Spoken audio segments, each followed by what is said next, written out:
Jonathan, thank you so much. Well, making children's wishes come true this holiday season, OKC Foster Wishes is encouraging donors to make the holiday merry and memorable for Oklahoma's foster children. And joining us is Joe Dorman with the Oklahoma Institute for Child Advocacy and OKC Foster Wishes, and John Armitage with the Oklahoma Blood Institute. Good morning to you. Good morning. Thanks for being here, and thank you for coming to us early enough that we can get involved and be a part of these wishes this season, because that is really what this is all about, giving back, right? Let's talk about this new initiative. Please explain it to us. We're lucky enough to be partnering with Joe and his amazing Foster Wishes effort to support foster families, and we have a technology that we developed at OBI for our blood mission where the beneficiary, the recipient of a gift, can send an anonymous thank you back to the person who, in our case, it's blood, but in this case it would be giving a present. So for Joe, the family gets the present, and maybe Christmas Day they open it and they can share some of that immediate joy with the person who made it happen on the front end. So. This is such a neat idea. The idea that people donate goods, gifts to a family, and that the family anonymously, like you say, would be able to send a thank you back. That would be so meaningful, and you're making this happen. How did you guys get together to even think about this idea? They had the technology, you guys met and said this would work perfectly. It's an initiative through the Oklahoma Center for Nonprofits, working with the Secretary of Commerce for a nonprofit council, and John and I serve on that, and we started the conversation, and my initial thought was, through OICA, we need to encourage more blood donors to help the children out there who are in need of a blood drive. And then John had the vision to suggest this, and it just worked out perfectly to tie into OK Foster Wishes, to provide that anonymous thanks from a foster family on Christmas morning or with a Hanukkah gift, whatever holiday it might be that we're celebrating. Have that thanks go back to the donor, and this will be the first year that opportunity is available for that family to thank the donor. You need people to get gifts for foster families.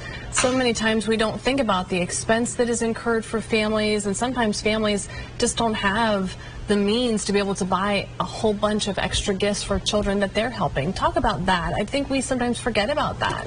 We have ballpark about 8,000 kids in foster care in Oklahoma, and those families oftentimes are struggling, and many times foster families will go up to the limit of 5 foster children in their home at one time. So especially over the holidays, it's a struggle financially. And so this program was created as a way to allow individuals who may not be able to foster themselves for some reason to be able to help out and provide that support to the family over the holidays. And we're hoping that this program will eventually draw more people in to become foster parents. And we have heard that as foster families pick up the gifts.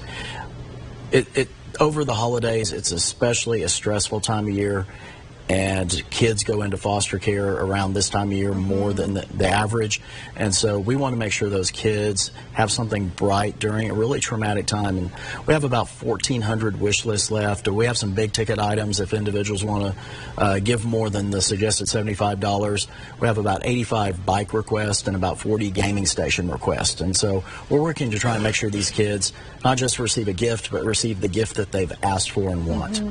John, what spoke to you about this? Do you have a passion for helping children? What made you? We know the work that you do is also life-saving, but what spoke to your heart to want to make this happen? Well, I think Joe's enthusiasm. Certainly everybody loves to help kids, and the holidays are a time when you think a lot about family and the struggles that some of these young folks are having. But Joe's enthusiasm and his desire to try something new, and we'd seen such power in our using this tool for blood, where it's an authentic voice that, because of patient confidentiality, we'd never had an ability to tap into.